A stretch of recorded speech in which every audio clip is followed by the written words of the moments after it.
What's up, guys? Mike here.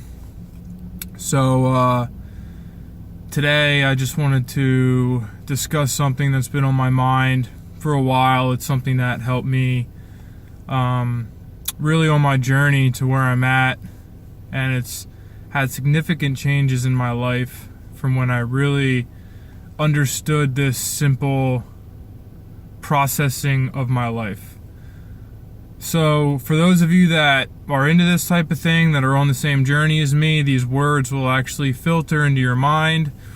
Most people will just turn this off because it's rubbish or it's not conducive to them. So what I'm talking about is how to remove the programming that we have been completely just imprinted with and programmed with since birth, especially in the Western culture. So the first thing that I started to realize when I got out of the military especially was to take your time. I actually have had this in me since the beginning of time, since I was born and as a kid and all the way up through my military experience. I always knew in my heart that time was mine. It was no one else's to take from me. So let me dive into what this means a little further. The reason why society and the system runs your life with time is because time, it actually doesn't exist. It's a social thought or construct that people bow down to, and they give their life away to this thought that we can allow a system to imprint on us so greatly that we no longer feel alive, that we no longer feel happy because of our life. All our time is given away to other things other than ourselves and the close people that we love. So the first thing that starts off us as humans is essentially school. School from a very young age, as opposed to being homeschooled or one of those more contemporary schools where everything kind of flows. The typical public school system is a system of control. It builds you into being a robot, and because of all the time hacks and the time constraints, and then to punish kids, what do they give you? They give you detention. They take away your time. They force you to sit there. So I remember even being in, especially during high school, that middle school to high school range, I really started to develop this my time is mine kind of mentality. And, I would have 2 minutes to get to class. Teachers would see me all the way down the hall, and I knew that I had 30 seconds left. I'd be walking slower than a sloth to get there, and I would step in that door at exactly the last second so I wouldn't get in trouble, and it would just infuriate the teachers because I took my time everywhere that I went.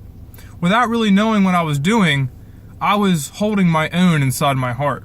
And even when I was in the military, the military obsessed with time. The first thing they take from you is time.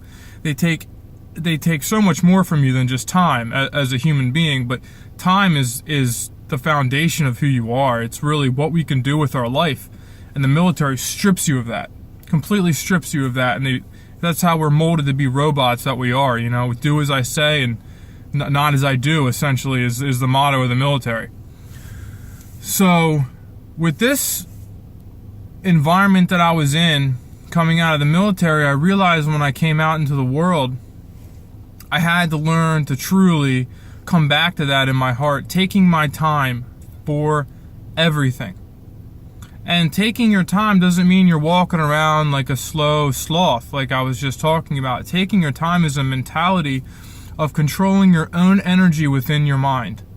Everything you do is on your own time, how you want it to be done. Now, if your boss is telling you to rush, that's fine. You can speak the language, you can say, "Aye, sir," you can jump and scream just as they want. But up in here, you have to control your own energy and control the way you process things. And this will slow your perception down on what's happening. And this will help alleviate stress. and alleviate pain in your life, because you're going to feel like, oh, I don't have enough time to do anything.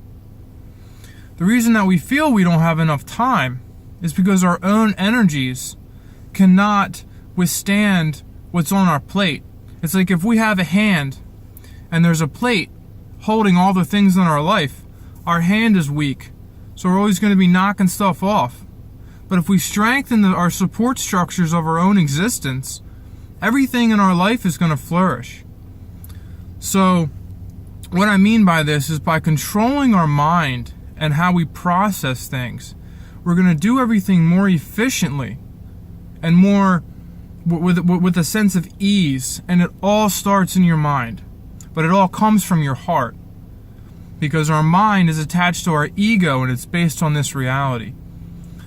And time is just, it's not happening. It's the future, the past, and the present. It's all happening at the same time. But that's a whole other conversation. So what I mean is, the simple kind of concept of this is, when you feel rushed, stop for 10 seconds, control your mind, process what you're doing for those 10 seconds, diaphragmatically breathe, do whatever you think you need to do that calms your nervous system down. Because when you feel rushed, not only are you expelling energy at a rapid rate, and if you're rushing for somebody else, you're giving them that energy. So control your energy, harness it. Don't give it to anybody that doesn't need it, especially people out in the world that don't love you back. So control your time, control your energies, and everything in life is going to fall into place. I'm not saying that you're never going to feel stressed again, because this is a practice in your mind that you can really expand on into many other things. And when you see the changes start to happen, that's when you will start to accept other things in reality. So what benefited me the most when dealing with all the issues that I had from being in the military and the transition out, because I no longer had anybody screaming at me to do anything.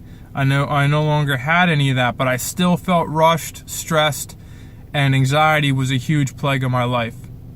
And I decided to go into my own mind and clean it out, as opposed to using medication, and as opposed to doing all these medicative therapies and talk discussions that they have, and all these therapies that I found no benefit in whatsoever, because we're the masters of our own life. So we have to take control of our own life, and the thing that runs most people's lives is time, and how we perceive it. So everywhere I went, I understood how I was processing things, and I would sit and look at the sun and look at the stars and really become self-aware of how I processed my time in my life. So this is just something that greatly benefited me. It's throughout my study and my learning on my spiritual path and journey in life. This technique has come up in multiple books that I have read, and I just kind of dumbed it down for you guys, but it's a lot deeper than what meets the eye from what I'm even saying to you now. It stems into a whole world of things that you can dive into when this first concept of time is changed in here. And the younger we are when we realize this, the more our life is going to benefit us. If I would have known this when I was 20, I would have saved myself a lot of heartache. So most people, they got kids, they got a mortgage, they got a job, they're stressed, they can't think. They don't even have time to go to the gym, they say. Time to go to the gym. But what's funny is, we always have time to do the things that we want to do. So, and that's a whole other conversation too. But anyway, I hope this helps you guys just a little bit. This is one of my first videos on my YouTube channel. So I hope you guys enjoy this. If not, hey, at least helps me getting it out into the universe, helps me process it. And I just want to shed some knowledge to people that are kind of on this journey as well. And if you're just beginning down this path and you know that something out there ain't right and something else is there, keep going, keep seeking, and peace out. Take care of the world.